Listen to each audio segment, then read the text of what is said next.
Hi guys, this is Silent from the Indigo Company Entropy Division, and today we are taking out the Japanese reserve planes, the KI-10 series.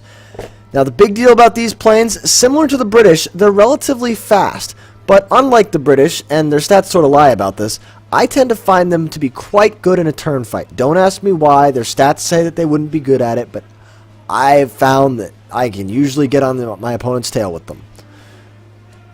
However, their armament, it consists of two 7.7mm machine guns. I find it to be absolutely woefully underpowered. However, it's a maneuverable plane and it's relatively fast, even stock, at 402 kilometers an hour. So, we're going to take these into the fight. The other thing to note about this plane is it's not durable. Again, like the British, it's not a heavy airframe, so it's not going to get a lot of mileage out of dives. Instead, it's going to get its bread and butter is going to be turns. It's going to be banks. It's going to be loops. All of those energy intensive things that you need to come in with a good deal of speed to make it work properly. Anyway, let's do this.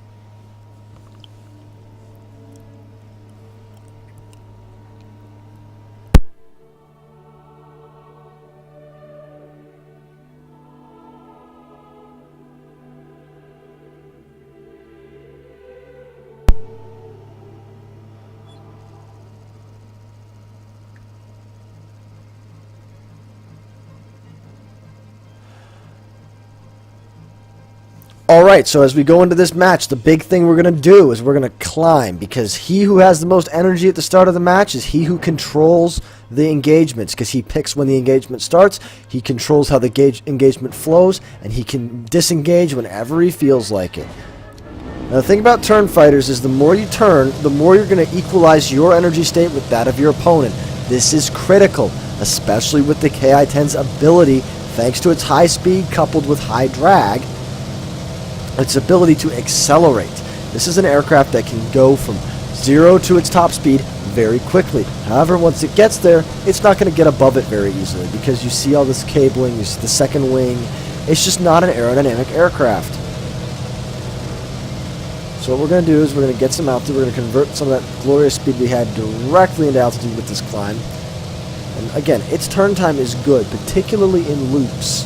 Don't underestimate its loops. That turn time you see on the stat card is only for a horizontal turn like this. However, that is not what we're doing. This is a loop aircraft. This is what you want to do with it. You want to make those loops. Even like little cattywampus loops like that. That's really good. Anyway, our target, we're not going to engage this blend-in because those tend to knock your engines out, because these aircraft are fragile, and even 30 caliber rounds to the engine are quite deadly. So what we're going to do is we're going to go on this I-15, who seems to be pretty unaware of what's going on right now.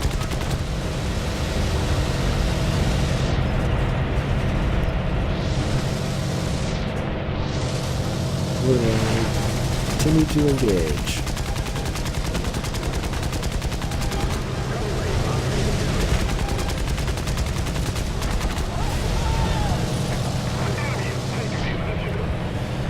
Anyway, see how we're using more altitude-focused maneuvers instead of just doing lateral stuff? That's really key, because that's what this aircraft is good at. It's got the engine to do it.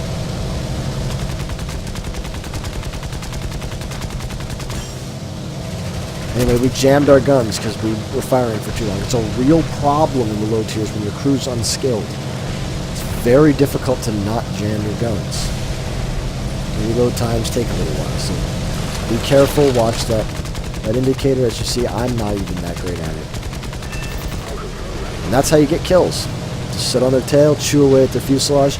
Will eventually kill the pilot, or set something on fire, or do some critical damage that ends the fight.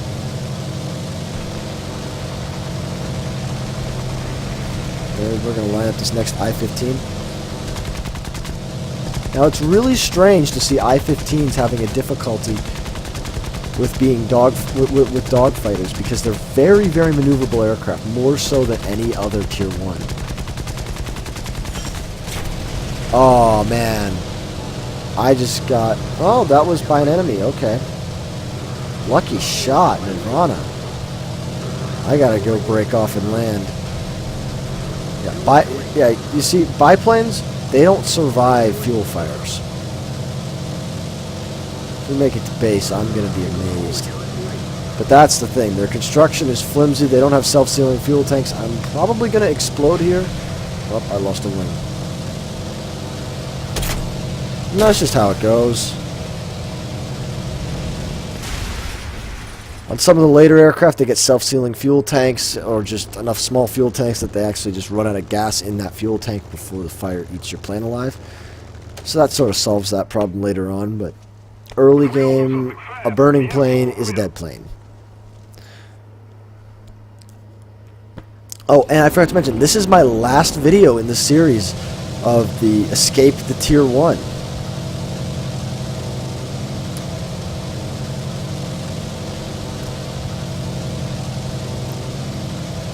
Following this, there will probably be an ACM guide of different combat maneuvers and how to pull them off, and what they precisely mean, like what hammerheading someone is, and what boom and zoom is. And I've gone over turn fighting, but there's more of a nuance to turn fighting than there would appear. What I just did, I feel kind of guilty. That's a kill steal. I didn't know he was going to just hit the ground. I feel kind of bad. Because it's not cool to steal other people's kills.